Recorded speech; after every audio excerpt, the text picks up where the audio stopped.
მოგესალმებით თქვენ უყურებთ თავისუფალ ტრიბუნას მეორე არხის პირდაპირ ეთერში ჩვენი დღევანდელი გადაცემა ეთმობა გაერთიანებულ დემოკრატიულ მოძრაობას და ჩვენი სტუმრები არიან გაერთიანებული დემოკრატიული მოძრაობის მთავარი საბჭოს წევრი მამუკა აჩბა და თბილისის საკრებულოს წევრი თამარ ცინცაბაძე მოგესალმებით გმადლობთ ჩვენთან სტუდიაში მობრძანებისთვის ბოლო რამდენიმე კვირის განმავლობაში საზოგადოების ყურადღების ცენტრში იყო პროკურატურა და კერძოდ ვაზაგაშვილების საქმე ორივე საქმე ეგრეთ წოდებული კორტების სპეცოპერაციაც და იური ვაზაგაშვილის მკვლელობაც პროკურატურამ გახსნილად გამოაცხადა თქვენ როგორ აფასებთ ამ საქმეებს იური ვაზაგაშვილის მკვლელობას და პროკურატურის ქმედებებს ამ შემთხვევაში?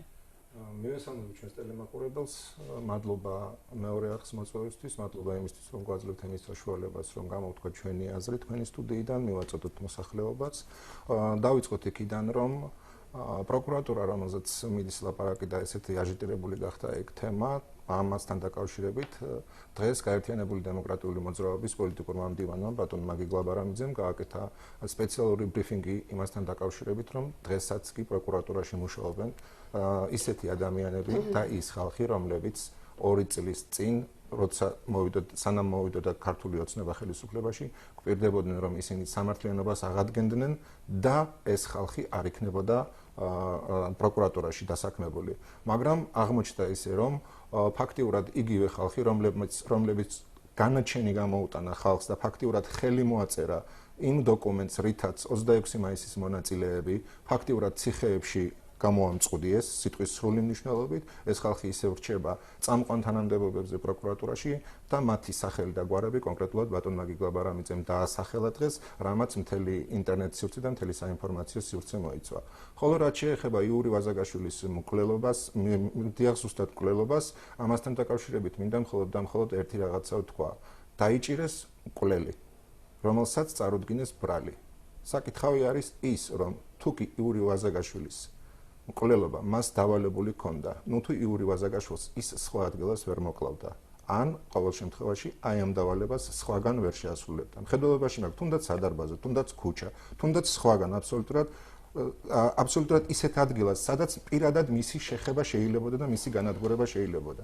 მაგრამ მან გააკეთა ეს ისეთნაირად, რომ საკუთარი შვილის საფლავზე გაანადგურა ადამიანი, სადაც შესაძლებელი იყო, რომ იური ვაზაგაშვილი ყოფილიყო არა მარტო, არამედ ოჯახის წევრებთან ერთად და ესეც კი გაითვალისწინა, რომ შესაძლებელი იყო სხვებთან ერთად ყოფილიყო და ეს ხელყუმბარის აფეთქება გამოიწვევდა მასიურად ადამიანების სიკვდილს, ესე იგი აქედან ჩდება საფუძვლიანი ეჭვი იმასთან დაკავშირებით, რომ იური ვაზაგაშვილის მკვლელობა იყო დაკვეთილი, იური ვაზაგაშვილის მკვლელობა იყო გამიზნული იმისთვის, რომ საზოგადოებაში რაც შეიძლება მეტი და უფრო დიდი ხმაური გამოეწვია.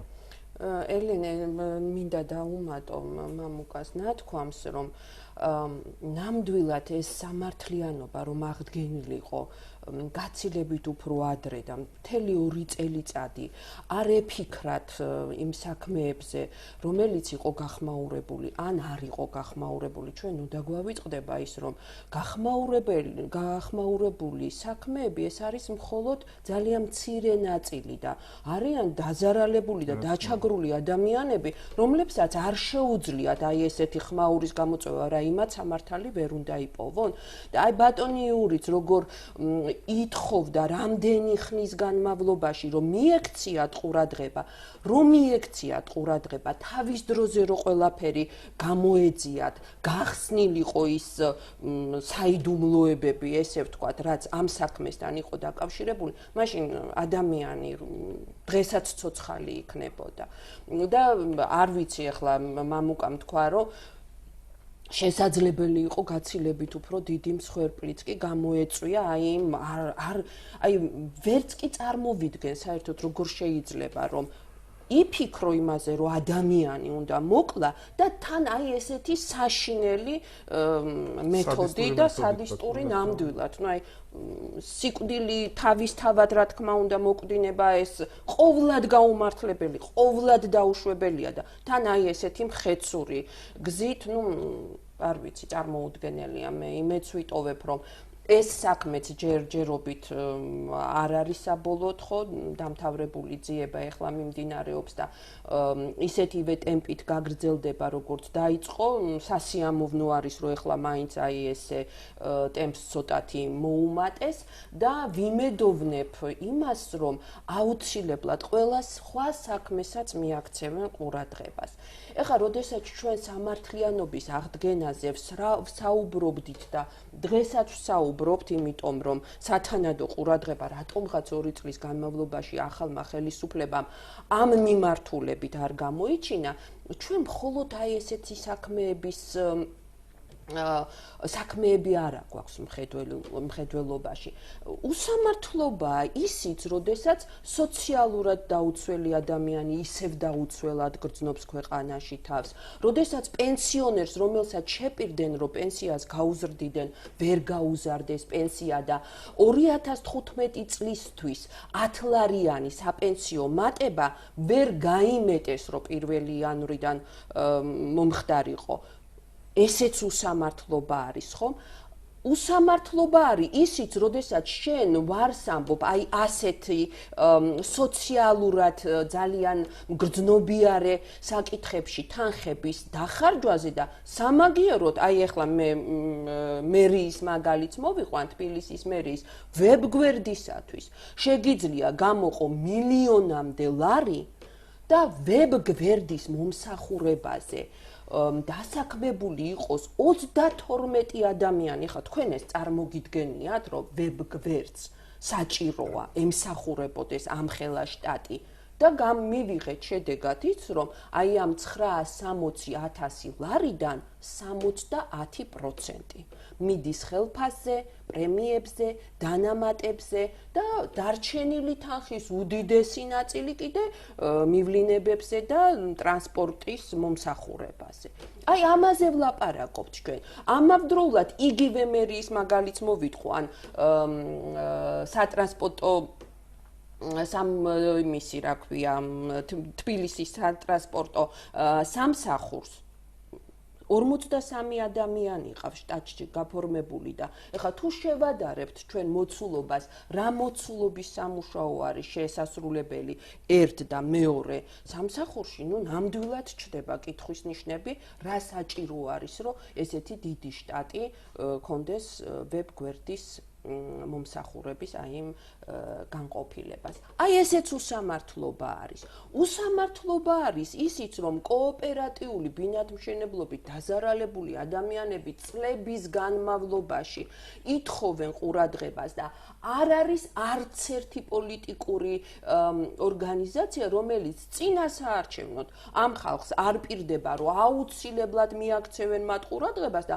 როგორც კი მოდიან ხელისუფლებაში უკვე აღარ ახსენდება. გვახსოვს, რომ იყო საუბარი იმაზე, რომ 2015 წლის ბიუჯეტში უნდა ყოფილიყო ასახული და თვარსები 4 მილიონ ლარზეც იყო ლაპარაკი, 5 მილიონი ლარი და 4 კორპუსი. რეალურად რა შედეგი არის ეს ასახული, წელს ეს იყო პროგრამული ბიუჯეტი და ჩაშლაში წარმოდგენილი იყო, რომ ნამდვილად ამ მიმართულებით არის გამოყოფილი 5 მილიონი ლარი და იყო რომ 4 კორპუსი მშენებლობა უნდა დასრულებულიყო. ხა ჩვენ მაშინაც ვითხოვდით, რომ უფრო მეტი დეტალები არის საჭირო, უფრო უნდა დაზუსტდეს, რომელ კორპუსზეა საუბარი, რა მოცულობის სამუშაოზეა ლაპარაკი, იმიტომ რომ კორპუსი შეიძლება იყოს 5 სართულიანი და შეიძლება იყოს 20 სართულიანი, ხო? შეიძლება იყოს 1 სადარბაზოიანი და შეიძლება იყოს 5 სადარბაზოიანი.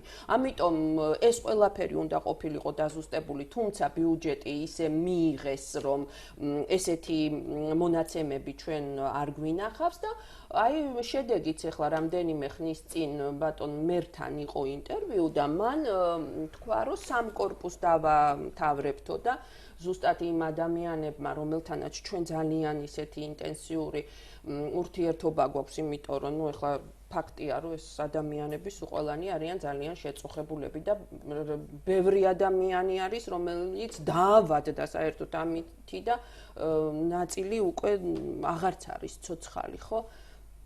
მათთან გვაქვს ჩვენ ესეთი ხშირი ურთიერთობა და ისინი იყვნენ შეძრწუნებულები იმით, რომ მერმა ერთ-ერთ ინტერვიუში ახსენა, რომ ჩვენ 3 კორპუსს მივხედავთ და დავამთავრებთ წელსო და რას ნიშნავს სამი კორპუსი და სად არის ის დანაპირები მეოთხე კორპუსი. აი ზუსტად ესეთი კითხვის ნიშნები რომ იყო, რომ რომელ კორპუსზეა საუბარი უნდა ვიცოდეთ, რა მოცულობის სამუშაოზე და რომ არ დააზუსტეს და არ დააკონკრეტეს ზუსტად, ეს აძლევს დღეს იმის საშუალებას მერიას, რომ ხან 3 თქვან, ხან 4 თქვან და ხან შეიძლება უფრო ნაკლებიც ახსენო. ესეც უსამართლობა არის და ძალიან ბევრი მიმართულებით არის უსამართლობა, რის გამოც ხალხმა ვარი უთხრა ნაციონალურ მოძრაობას და ჩვენ ძალიან დიდი გულისტკივილით ვამბობთ ამას ეხლა დღეს მეც და მამუკაც, რომ დღევანდელი ხელისუფლებაც სათანადო ყურადღებით არ მოექცა ყველა იმ მტკივნეულ და მწვავე საკითხს, რომელთვისაც უნდა დაეთმო ხელისუფლებაში მოსვლის პირველივე დღიდან შესაბამისი ყურადღება და მაშინ დღეს საუბარი იმაზე, რომ ჩვენ ისევ ცხოვრობთ უსამართლო ქვეყანაში, ნამდვილად არ იქნებოდა. ჩვენ ხშირად გვეკავშირდებიან ასევე იძულებოდ გადაადგილებული პირები, რომლებიც საუბრობენ, რომ მათთვის ფაქტიურად არაფერი შეცვლილა ახალი ხელისუფლების მოსვლის შემდეგ. ბატონო მამუკა, თქვენ აქტიურად ხართ ჩართული ზოგადად ამ დევნილების პრობლემატიკაში, იცნობთ მათ პრობლემებს. შეიცვალა თუ არა მათთვის რაიმე? უპირველეს ყოვლისა მე მინდა შევეხო მხოლოდ ერთ ფაქტს, ამით შემოვიფარგლებით დღეს, ეს არის ეგრეთ წოდებული სოფლად სახლის პროგრამა, რომელიც შემოიღო დევნილთა სამინისტრომ და რომელიც ასე ახმაურებენ და რომელსაც ასე აპიარებენ. საქმე მდგომარეობს იმაში, რომ ესე იგი დევნილი, რომელიც სოფლად აერჩევს სახლს, კერძო სახლს მიმართავს დევნილთა სამინისტროს, ხოლო შემდგომ დევნილთა სამინისტრო უკვე სამხარაულის როგორც ჩემთვის გახდა ცნობილი, სამხარაულის ექსპერტიზით აფასებს ამ სახლს და 19,000-მდე ლარის ფარგლებში შეუსყიდის ამას დევნილ ოჯახს. მაგრამ ვაწყდებით სინამდვილეში უკვე რეალურად ხდება რა, ვაწყდებით ძალიან დიდ პრობლემებს. ხდება ესეთი რაღაცა. ესე იგი, როდესაც დევნილი არჩევს სოფელში სახლს, თქვენ მოგეხსენებათ, რომ 19,000 ლარად ღირებული სახლი ეს არის, ძალიან ისეთი, როგორც მაპატიეთ, არა, პირიქით, ძალიან კარგ მდგომარეობაში, იმდენად კარგ მდგომარეობაში, რომ წარმოდგენაც ალბათ, იმიტომ რომ დაახლოებით ეს არის $10,000, ახლა სოფლად სადღაც თავისი მიწის ნაკვეთით და იმით $10,000 მშვენიერი სახლის შესყიდვა შეიძლება. მაგრამ ხდება ესეთი რამე. ესე იგი, ამ შეფასების შემდეგ, ვინ ეს მე არ ვადებ ხელს ამ შემთხვევაში, არც კონკრეტულად არც ექსპერტიზის ბიუროს და არც დევნილთა სამინისტროს, ოღონდ უბრალოდ დევნილთა სამინისტროს პრეროგატივაშია და რატო აკეთებს ამაზე პასუხი აბსოლუტურად არც არ ჩანს, ხდება ესეთი რამე. ესე იგი, დევნილს ეუბნებიან, რომ ეს სახლი, რომელიც შენ შეგიძლია იყიდო და შეუთანხმდე უკვე მე პატრონეს, რომ $10,000 მე მაგალითად თანახმოვარ 19,000 ლარად შევიძინო ეს საკარმიდამო ნაკვეთი თავის სახლთან ერთად, ესე იგი, დევნილთა სამინისტრო ეუბნება ესეთ რამეს. მე ვერ გადავიხდი ამ სახლში, ამ საკუთრებაში ვერ გადავიხდი 19,000 ლარს, მაგრამ შემიძლია გადავიხადო სიტყვაზე ვთქვათ 10,000 ლარი ან 5,000 ლარი. დანარჩენი შენ თვითონ დაამატე. ბუნებრივია, რომ დევნილს ამის საშუალება არ აქვს. ესე იგი, ისევ ვაწყდებით რაღაც კორუფციულ სქემას, რაღაც კორუფციულ გარიგებას, რომელიც ხდება დევნილთა სამინისტროში მხოლოდ და მხოლოდ რამდენიმე პირის ხელის აწევის მეშვეობით. სიტყვის სრული მნიშვნელობით, იმიტომ რომ სხდებიან მაგიდასთან უბრალოდ რამდენიმე ადამიანი, რომლებიც გადაწყვეტენ ხმათა უმრავლესობით შეიძინონ ეს სახლი თუ არ შეიძინონ. ოღონდ კრიტერიუმი, რატომ არ უნდა შეიძინონ და რატომ არ უნდა მაგალითად იმ ფასად რატო არ უნდა შეიძინონ. ანუ არენდობლობას უცხადებენ სამსახურს, ესე გამოდის, ესე გამოდის და ამიტომაც ახლა თუ კი შევხედავ საკითხს მეორე მხრიდანაც, რომ დაუშვათ და 5,000 თუ იხდის დევნილთა სამინისტრო ამ შემთხვევაში იმ კონკრეტულ სახლზე, მაშინ რატომ რითი ასაბუთებს იმას, რომ ის 5,000-ზე მეტი არ ღირს? თუ კი დევნილ ოჯახს ეკუთვნის 19,000, ის ხო არ ითხოვს დანარჩენ თანხას. თანხით მომეცითო. ის თანახმა არის, შეუსყიდონ ის სახლი. ხო ეკუთვნის ეს. დაუკანონოს ერთხელ და სამუდამოდ, რომ ადამიანთა კატეგორია, იმ კატეგორიამ, რომელსაც ქვია დევნილი, იცხოვროს ნორმალურად და ნორმალურ პირობებში. მაყურებელი დაგვიკავშირდა კითხვა არის თქვენთან. მოგესალმებით, თქვენ პირდაპირ ეთერში ხართ. გამარჯობათ. მოგესალმებით, გისმენთ. უკაცრავად თქვენი სტუმრების სახელს ვერ თამარი და მამუკა. ტელევიზია, მაგრამ თქვენთან ჯდომა ალბათონმა სავსებით სამართლიანად ბრძანა, რომ ყველას არ შეუძლიათ თავის საქმეში ირგვლივ რაღაც აჟიოტაჟი სწორი გაგებით და კარგის გაგებით ატეხოს და ფართო საზოგადოებრივი რეზონანსი მისცეს თავის საქმეს. მაგალითად, მე ჩემსადმი დისკრიმინაციას და ასე თავისებურ წამებას თუ შეიძლება ასე ვთქვა ძალიან ჩუმად შევხვდი, იმიტომ რომ არ შემეძლო ჩემ თავზე მესაუბრო დიდად.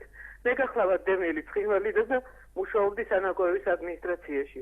ვითომ და რეორგანიზაციის ნიშნით გამოვიშვი სამსახური და მაგრამ შემდგომ ჩამივარდა მათი საშტატო ერთეული და სადაც ნათლად იყო რომ ჩემი შტატი არ ყოფილა შემცირებული და დეპარტამენტი, რომელსაც მე ხელმძღვანელობდი. უბრალოდ ეგ დაინიშნა სხვა ადამიანი, რომელიც იყო ნაციონალური მოძრაობის აქტივისტი.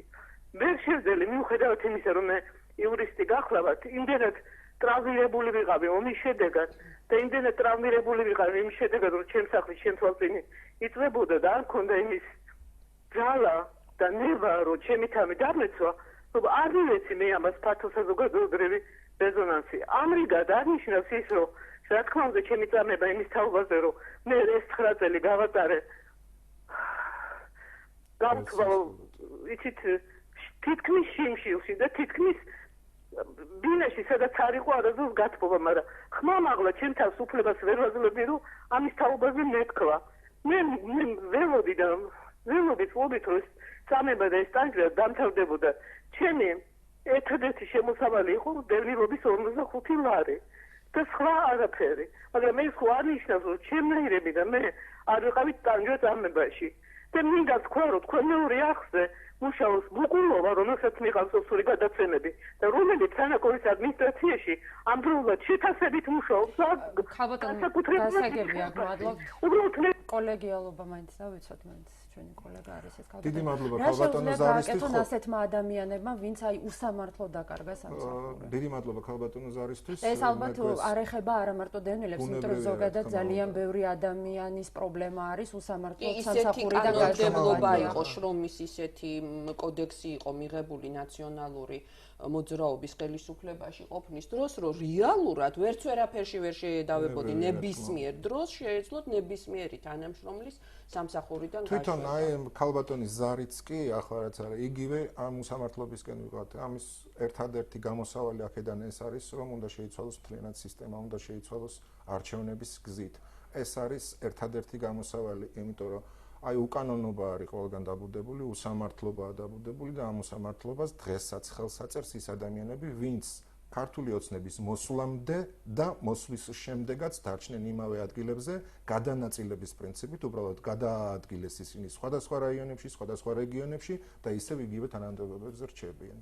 აი ეს არის გამოსავალი. იცით რა, აი ჩვენი პარტიის ძალიან ბევრი წევრი იყო დაზარალებული, ზოგს რაღაც თავისი საკუთრება ჩამოართვეს, ზოგი ფიზიკურად ძალიან ბევრი ადამიანი დაზარალდა. ჩვენ 40-ზე უფრო მეტი პოლიტპატიმარი გვყავს, ხო, ეს უკვე ყველასთვის ცნობილი არის და იცით რა არის, აი ამ ადამიანების ნაწილმა, რომლებმაც ახალი ხელისუფლების მოსვლის მერე ჰქონდათ იმისი განცდა, რომ ნამდვილად სამართლიანობა აღდგებოდა, მიმართეს ისევ აი ამ პროკურატურას და საგამომძიებლო სტრუქტურებს და იცით რა ნახეს, რომ მათი საქმეები ისევ იმ ადამიანებს უნდა გამოეწიან, ვინც მათ ზიანი მიაყენათ. ეხლა თავის წინააღმდეგ ვინ გააკეთებდა, ხო, გამოძიებას სამართლიანად ვინ ჩაატარებდა.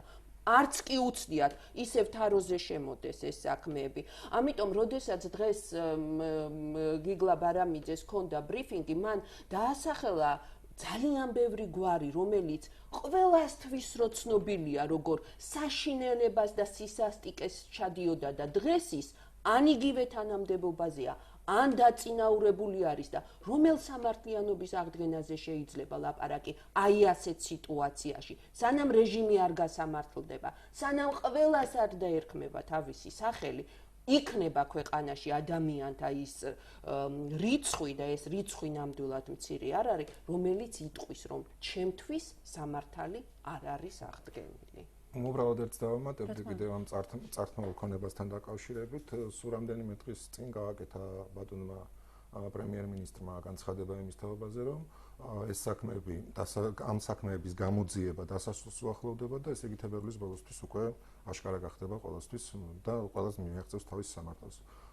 მაგრამ იბადება კითხვა, რატომ დასჭირდა დღევანდელ ხელისუფლებას 2 წელიწადი იმისთვის, რომ ეს საქმეები გამოეძიებინა. ბუნებრივია, მივდივართ იქამდე პასუხი მხოლოდ და მხოლოდ იმაში დევს, რომ იგივე ადამიანები არიან, როგორც ქალბატონმა თამარ მაბრძანა იმავე პროკურატურაში, ვინაც ამ ხალხს ის ქონება წაართვა.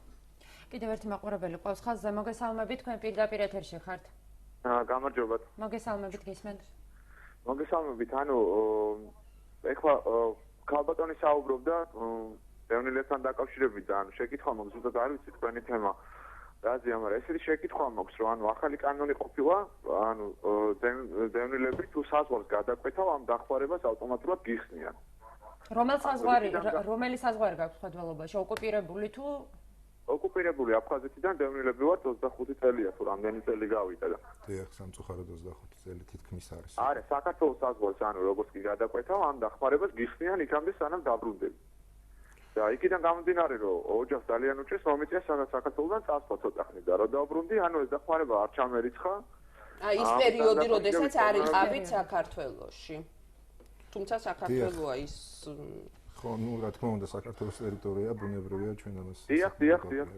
დიახ, მე მესმის თქვენი რასაც ამბობთ. ისევ მიწევს წასვლა ცოტა ხნით და იგივე მდგომარეობა არ ბანკშიც რო ვიკითხე, მეუბნებიან რომ გამოდის რომ ეხლა უნდა ჩაირიცხოს 23-ში დახმარება, 23-მამდე თუ წავალ, ისევ ამ თვესაც ვერ ავირებ და იქამდე სანამ არ ჩამოვალ, თავიდან უნდა დაიწყოს ასვლა და ვერ ხვდები ეს რანაირი რასახის კანონია, დავხენილი ვარ, რადგან მივდივარ თუ რას ისჩნევს და ამასთან დაკავშირებით მე დიდი მადლობა შეკითხვისთვის. ამასთან დაკავშირებით მე გაგცემთ პასუხს, თუ თქვენი ნებართვა იქნება, რა თქმა უნდა, შეგიძლიათ დაუკავშირდეთ ჩვენს პროდიუსერს და მე ჩემს პირად ტელეფონს მოგაწოდებთ, რომელთან დაკავშირებით კონკრეტულ კონსულტაციას გაგიწევთ ამ საკითხთან დაკავშირებით, თუ კი შემხვდებით, რა თქმა უნდა. ხო, რაც შეეხება ახლა ზუსტად ამ კანონთან მიმართებაში, ესე იგი, შემოღებული არის ესეთი ჩასწორება, უფრო სწორედ კანონში, სადაც მითითებული არის, რომ შემოსავალი, ვისაც გააჩნია 1200 ლარზე მეტი, მათ არ ერიცხებათ და ბუნებრივია, ეს კანონი, გასულ შემთხვევაში, ვისაც ერიცხება, მაგალითად, თვეში 1200 ლარზე მეტი, იმათ არ დაერიცხება ეს 55 ლარიანი დახმარება და პლუს ამას, თუ კი დაუშვათ შემოსავალი დაუფიქსირდა ადამიანს 1200 ლარზე მეტი, არ აქვს მნიშვნელობა, ეს ხელფასით იქნება თუ სხვა სახით, თუნდაც გადმორიცხვით, უბრალოდ მეგობარმა რომ გადმოურიცხოს სხვა ქვეყნიდან. იყო შემთხვევა, როდესაც ადამიანმა აიღო სამომხმარებლო კრედიტი და ბანკმა ჩათვალა, რომ ეს არის შემოსავალი და მოეხსნეს მას. დიახ, ბუნებრივია, მე მესმის ამ პიროვნების, ამ ადამიანის გულის ტკივილი და ამიტომაც ვეცდები, რომ რამენაირად დახმარება გაუწია ამ საკითხთან დაკავშირებით. ქალბატონ თამარ, აუცილებლად მინდა გითხოთ ომის ვეტერანებზე, ხშირად გვიკავშირდებიან ჩვენ ისინი და ჩვენ გვახსოვს ქართული ოცნების ერთ-ერთი მთავარი წინასაარჩევნო დაპირება, რომ თბილისის საკრებულო გამოყოფდა თანხებს იმისთვის, რომ ამ ადამიანების დახმარება ყოფილიყო გაორმაგებული. თუმცა, როგორც ჩვენ გავიგეთ, ეს საქმე მინდობილი აქვს ირაკლის შეხიაშვილს თუ არ ვცდებით და კურირებს ეს არის პასუხი ვერ მოვიპოვეთ, არის თუ არა დაწყებული ამ საქმეზე მუშაობა, თქვენ თუ გაქვთ ინფორმაცია? სამწუხაროდ ვერაფერს დამაიმედებელს ვერ ვეტყვი ჩვენს მსმენელსა და მაყურებელს მეც. თუმცა იმ ფაქტს კი მინდა გავუსვა ხაზი, რომ სოციალური და ჯანდაცვის მიმართულებით ისეთი მნიშვნელოვანი ნაბიჯები ნამდვილად 2015 წლისთვის გადადგმული არის და აი მარტო ის რად ღირს, რომ ახალგაზრდებს, რომელთაც ჭირდებათ ძვლის ტვინის გადანერგვა, ექნებათ იმისი საშუალება, რომ ეს სიცოცხლის შენარჩუნებაზეა ფაქტიურად საუბარი და მათ ეს ოპერაცია დაუფინანსდება და მე ვთვლი, რომ ეს ნამდვილად მისასალმებელი და ნამდვილად მნიშვნელოვანი პროგრამა არის, რომელიც აი ამ მიმართულებით 2015 წლიდან ამოქმედდა და უკვე ერთი გოგონა ზუსტად გუშინ იყო თუ აი ამ დღეებში თურქეთში ამ ოპერაციის ჩასატარებლად უკვე გაემგზავრა.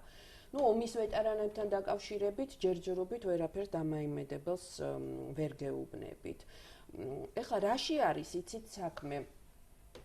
ძალიან ბევრი მიმართულება არის ისეთი, ეხლა ჩვენ სულ გვქონდა ისეთი მწვავე რეაქცია მას შემდეგ, რაც მოვედით აი ამ არჩევნების შემდეგ საკრებულოში.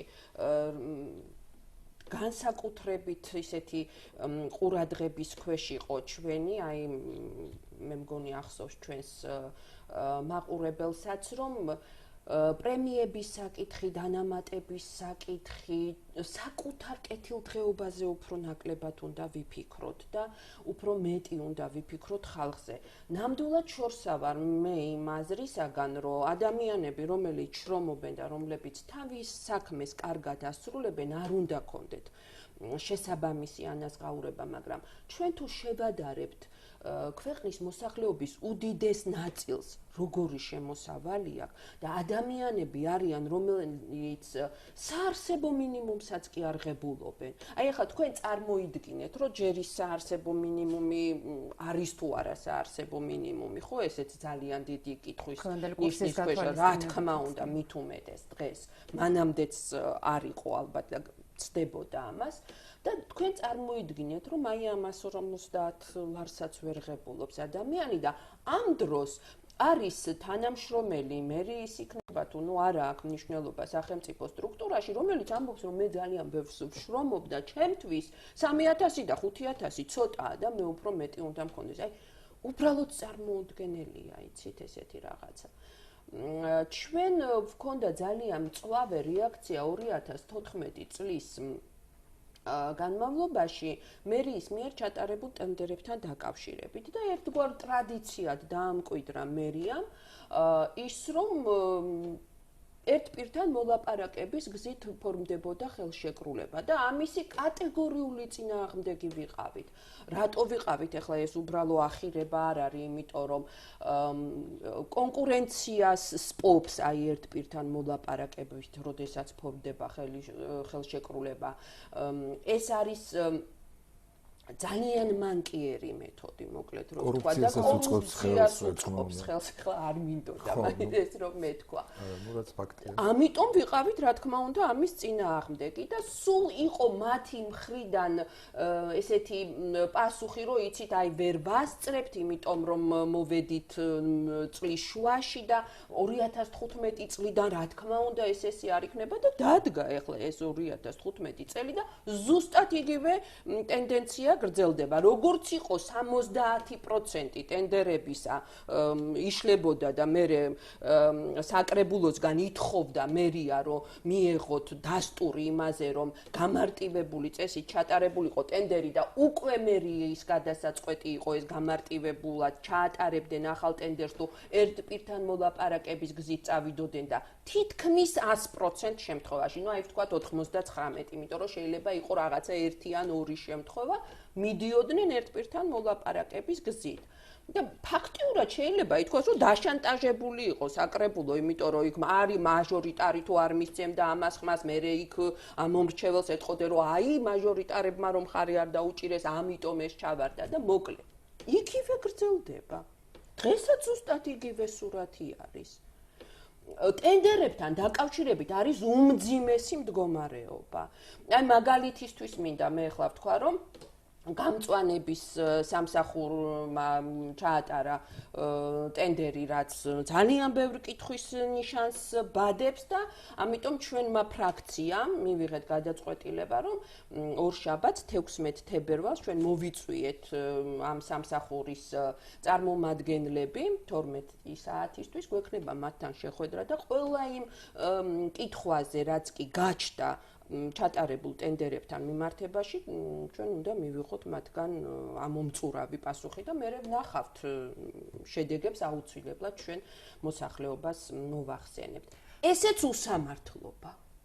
ჩვენ როდესაც საუბრობთ უსამართლობა ქვეყანაში აღარ უნდა იყოსო, აი ესეც ამ რიგში შედის. ნაწილია, რა თქმა უნდა. სულ ერთი წინადადებით დავამატებ იმას, რაც თქვენ შეკითხვაში მდგომარეობდა, ესე იგი ფაქტიურად ყოველდღიური შეხება მაქვს ომის ვეტერანებთან, ძირითადად აფხაზეთის ომის ვეტერანებთან, ისინი მოდიან ჩვენთან სხვადასხვა იმებით, გაჭიროებით დახმარების თხოვნით და ზუსტად ვიცი, დარწმუნებული ვარ იმაში, აბსოლუტურად პასუხს ვაგებ ჩემს სიტყვებზე, რომ არანაირი დახმარება აბსოლუტურად ამათთვის, ომის ვეტერანებისთვის არ შეცვლილა.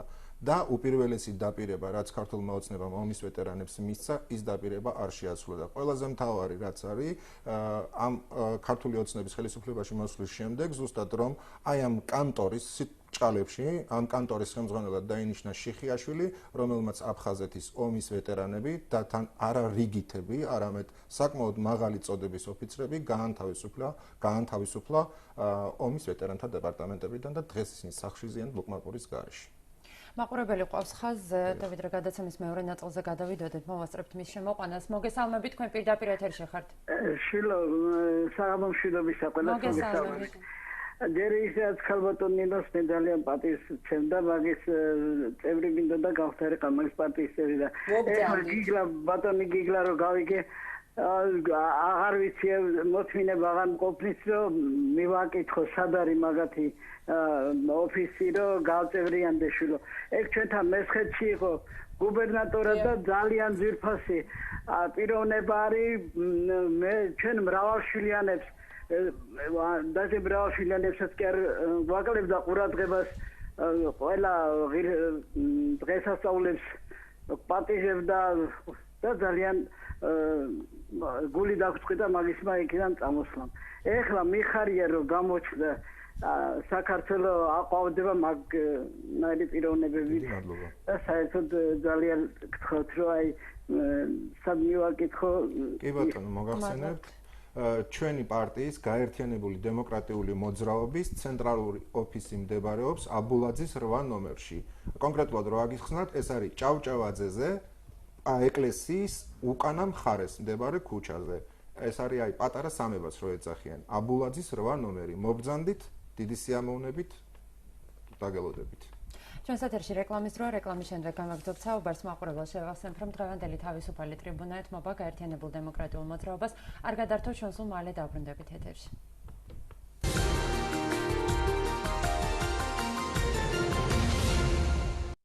თავისუფალი ტრიბუნა კვლავ პირდაპირ ეთერშია. მე შეგახსენებთ, რომ ჩვენი დღევანდელი გადაცემა ეთმობა გაერთიანებულ დემოკრატიულ მოძრაობას და ჩვენი სტუმრები არიან გაერთიანებული დემოკრატიული მოძრაობის მთავარი საბჭოს წევრი მამუკა აჩბა და თბილისის საკრებულოს წევრი თამარ ცინცაბაძე. არ შემიძლია არ კითხოთ ქვეყნის ეკონომიკურ მდგომარეობაზეც, განსაკუთრებით იმ პირობებში, როდესაც ლარის კურსის ცვლილებამ ძალიან დიდი ვნებათაღელვა გამოიწვია.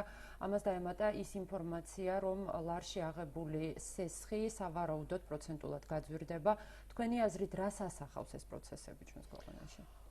ელენე, იცით რაში არის საქმე, როდესაც მოდიოდნენ ხელისუფლებაში წინა საარჩევნოდ, ძალიან მრავალი დაპირება ჰქონდა ოცნებას და ერთ-ერთი და ყველაზე მნიშვნელოვანი იყო ის, რომ ეკონომიკური ზრდა იქნებოდა და ეს ზრდა ახლა იმისთვის ჭირდება ქვეყანას, რომ შეიქმნას სამუშაო ადგილები. არ არსებობს ადამიანი, რომელსაც ჰქონდეს სურვილი, რომ ასე ვინმეს ხელში შემყურე იყოს. ყველას ნამდვილად უნდა რომ მუშაობდეს, იყოს დასაქმებული და თვითონ შეეძლო საკუთარი თავის რჩენა, ოჯახის რჩენა და მიიღოს საერთოდ ქვეყნის აღმშენებლობაში მონაწილეობა და ასე სხვისი შემყურე რო იყოს, მით უმეტეს ქართულ ადამიანს, რა თქმა უნდა, ამისი სურვილი არ აქვს. ეს დაპირებული სამუშაო ადგილები ნამდვილად არ შექმნილა, ხო? ანუ ეკონომიკური ზრდა ისეთი არ არის, რომ ეს დაეტყოს და ადამიანზე ეს აისახოს. ამიტომ აი ეს გაუფასორება ლარის, რომელზედაც ჩვენ ფინანსთა მინისტრი და ოცნების ყველა წევრი პოლიტიკოსი თავს ვალდებულად თვლიდა და ემშვიდებინა ქვეყანა, რომ არაფერია და თქვენ ეს არ შეგეხებათ და როგორ არ უნდა შეეხოს და რანაირად შეიძლება არ შეეხოს და უპირველეს ყოვლისა ეს შეეხება ზუსტად იმ სოციალურად გაჭირვებულ ადამიანს, რომლისთვისაც თითეული თეთრი არის მნიშვნელოვანი და ის 5 თეთრი, 10 თეთრი, 20 თეთრის მატება საარსებოდ აუცილებელ პროდუქტებზე, მედიკამენტებზე, რა თქმა უნდა, მისთვის არის კატასტროფული. ამიტომ, როდესაც წინა საახალწლოდ მოხდა, ხო, ეს პირველი ისეთი მნიშვნელოვანი ცვლილება ამ კუთხით მაშინ იყო და მაშინ რაღაცნაირად თითქოს შეაკავეს ეს შემდგომი ვარდნა, მაგრამ სამწუხაროდ მაშინაც პოვა ამან ასახვა და დაარტყა, რა თქმა უნდა, სოციალურად გაჭირვებულ ადამიანების ჯიბეს შეეხო და ეხა ის რაც ამ წუთას ხდება, ნუ რა თქმა უნდა ეს თვითონმა ადამიანმა უკვე მნიშვნელოვნად იგრძნო.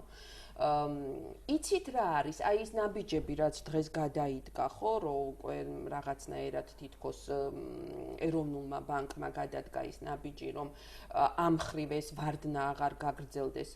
თუმცა ამან გამოიწვია ის, რომ აი ეს ვისაც აქვს რაღაც სესხი გამოტანილი ბანკიდან და ასეთი არის ჩვენი მოსახლეობის უდიდესი ნაწილი, მათ რა თქმა უნდა შეეხებათ, ხო, ეს ცვლილება და კიდევ გარდა იმისა, რომ პროდუქტი გაძვირდა, გარდა იმისა, რომ მედიკამენტები გაძვირდა, გარდა ამისა, აი ეს პროცენტი გადასახდელი მათთვის იქნება ალბათ შეცვლილი და ესეც რა თქმა უნდა ამ ადამიანებს შეეხება.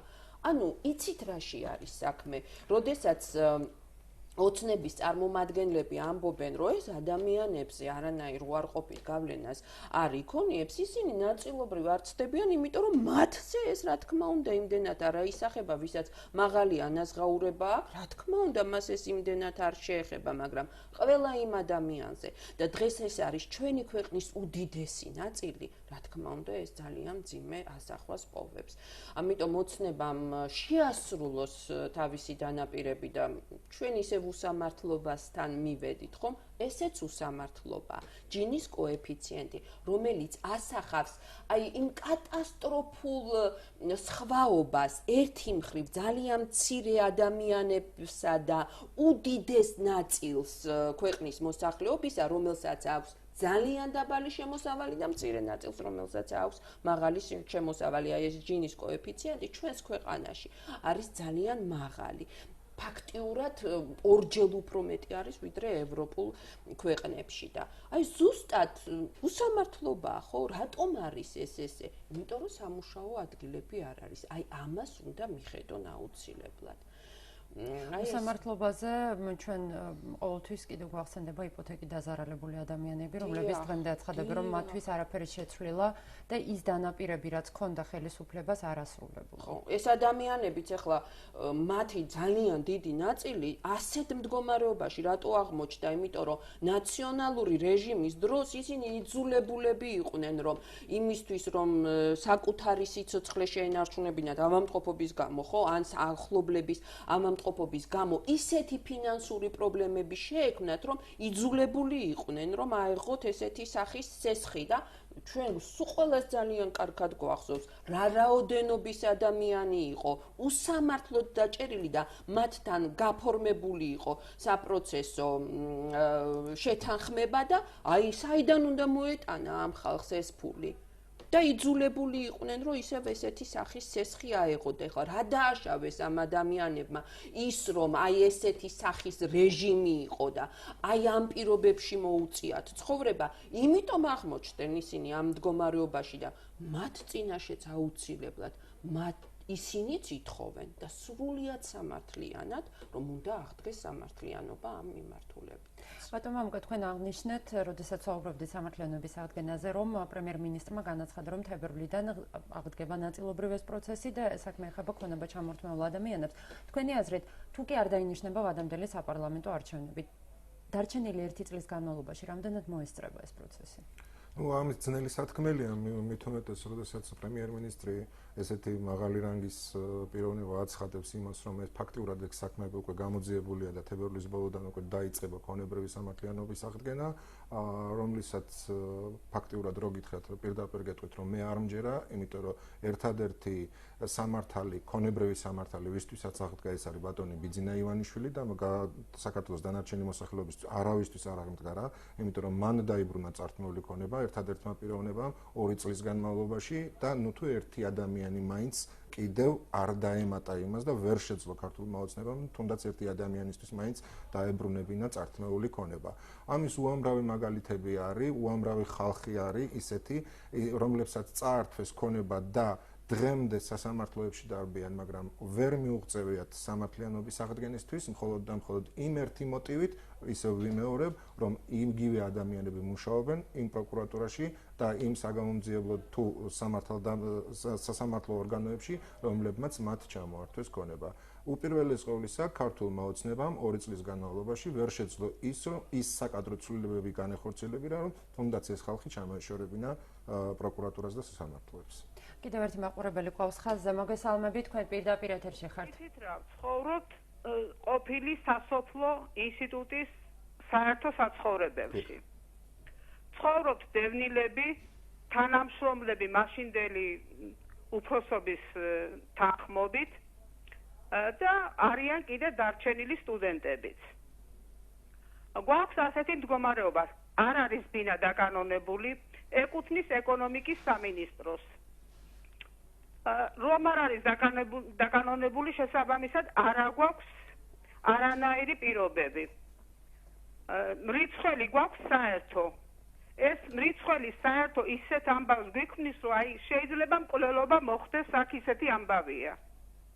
იმიტომ რომ ერთმა კაცმაც რო არ გადაიხადოს დენის საფასური, 80 ოჯახი ცხოვრობთ.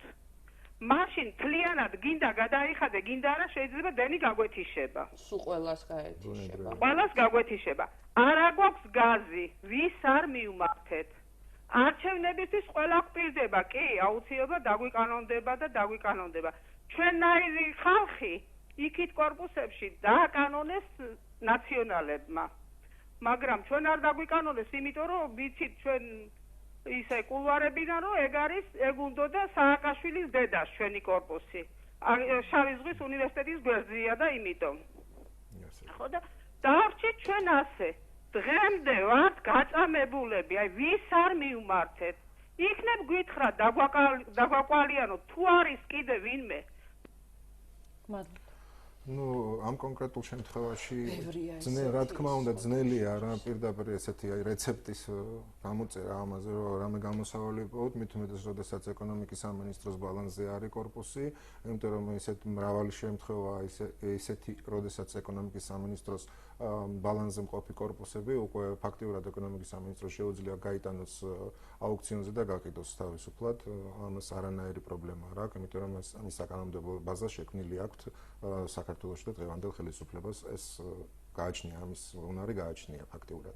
ესე იგი ერთადერთი გამოსავალი ისევ და ისევ არის იმაში, რომ როდესაც დგებით აი წინა საარჩევნო პერიოდში და როდესაც მიმართავენ ხოლმე ზოგიერთები სწორედ იმ ხერხს დამანიპულირებას იმით, რომ თითქოს და აი ესეთ მდგომარეობაში მყოფ ადამიანებს დაუკანონებენ ამას, გაუკეთებენ იმას, შეპირდები, ან სადღაც სხვაგან შეიძლება, ეს არის აბსოლუტური აბსურდი, ამიტომაც ადამიანი, რომელიც ცხოვრობს ესეთ გაჭირვებაში წლების განმავლობაში 20-25 წელი მით უმეტეს ამ დევნილები მაქვს ხედელობაში, მით უმეტეს ხედელობაში მაქვს სოციალურად დაუცველები, რომლებსაც უკიდურესად გაჭირვებული მდგომარეობა.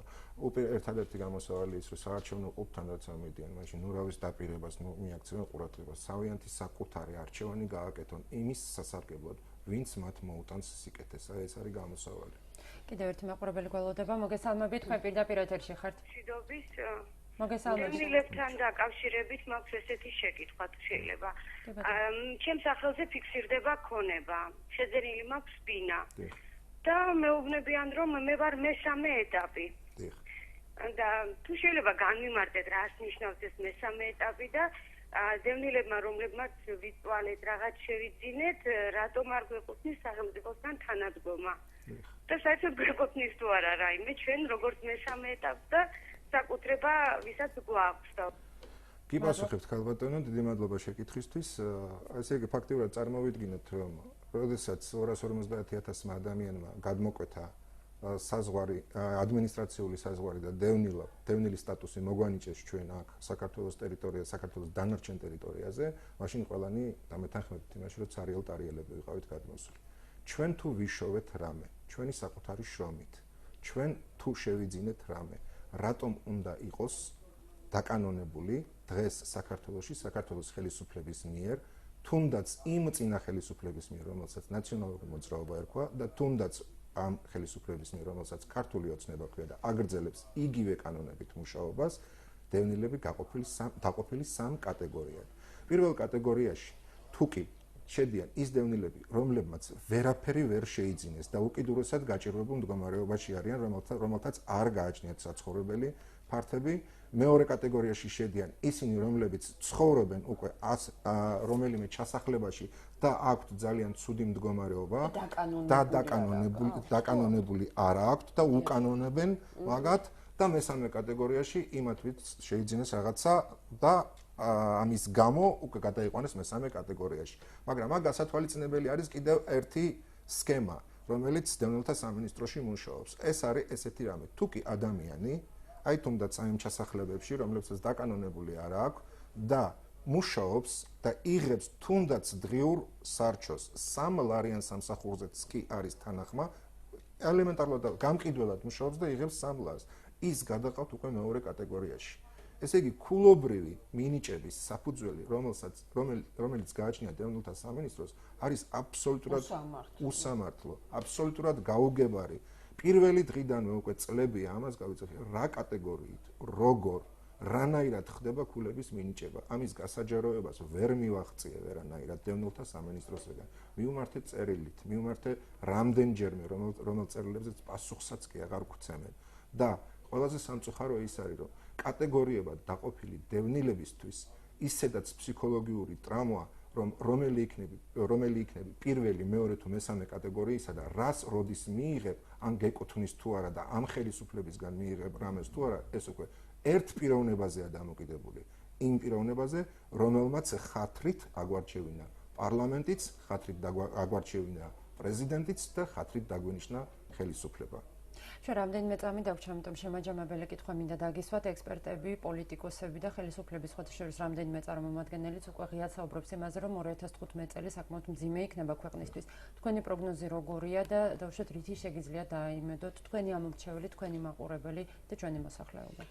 იცით რა, ყველა მონაცემი არის და უკვე თვითონაც საუბრობს დღეს ხელისუფლება იმაზე, რომ ეს წელიწადი იქნება მძიმე, თუმცა დანაპირები იყო სრულიად სხვაგვარი და ეს წელი უნდა ყოფილიყო კარგი და შემდეგი უნდა ყოფილიყო საუკეთესო. ეხლა დღეს არის ყველანაირი მონაცემი იმისა, რომ რეალურად ეს უნიათო ხელისუფლება გამოდგა ჩვენ და სამწუხაროდ. ფაქტიურად არის ისეთი სახის კრიზისი, რომლიდანაც გამოსავლის ერთ-ერთი საშუალება არის ზუსტად ის, რომ უნდა დაინიშნოს ვადამდელი საპარლამენტო არჩევნები და ჩვენს მოსახლეობას უნდა მიეცეს იმისი საშუალება, რომ ამჯერად მაინც გააკეთოს მან სწორი არჩევანი.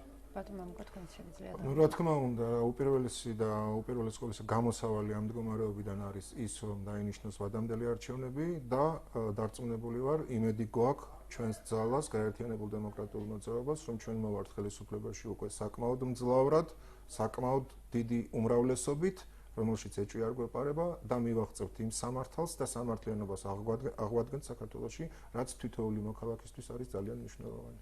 ჩვენ გადაცემა დასრულებულია. მადლობაც გიხდით ჩვენთან მობრძანებისთვის. მაყურებელს შევახსენებთ, რომ დღევანდელი თავისუფალი ტრიბუნა ეთმობოდა გაერთიანებულ დემოკრატიულ მოძრაობას. ჩვენი სტუმრები იყვნენ გაერთიანებული დემოკრატიული მოძრაობის მთავარი საბჭოს წევრი მამუკა აჩბა და თბილისის საკრებულოს წევრი თამარ ცინცაბაძე. მე ხვალამდე გემშვიდობები და მშვიდობიან საღამოს გისურვებთ. ნახვამდის.